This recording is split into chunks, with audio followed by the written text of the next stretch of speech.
Okay, let's jump right into this week's economic data because there's a lot to cover. So, is the US economy really hitting the brakes? That's what we're trying to figure out.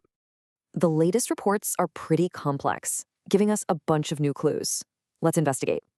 First up, our first clue, the latest numbers on inflation. For the last year, the headline inflation rate, well, it's holding steady at 2.4%. Digging deeper, you can see it's not cooling down. A key driver here, rising energy prices.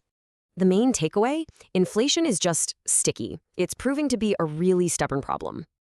Okay, moving on to our second clue. This one comes from the all-important job market.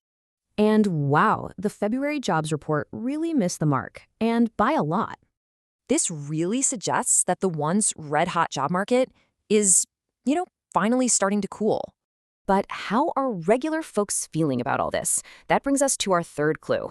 Well, the main consumer sentiment index actually fell, dropping to 55.5 in the latest reading. As you can see, that's a pretty clear drop in confidence compared to just last month.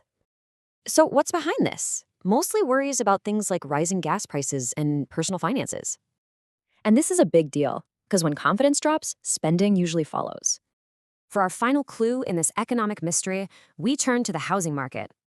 And what we're seeing here is another mixed signal. A small gain, but still down year over year. So the housing market isn't crashing, but it's not exactly roaring back to life either. So let's put all these clues together. What's the final verdict on the economy? When you look at the scorecard, you see a pretty clear theme. Things are cooling off. So the bottom line is this. We're seeing a gradual slowdown, not a sudden screeching halt. All of this puts the Federal Reserve in a really tough spot. Think of it like a tightrope walk.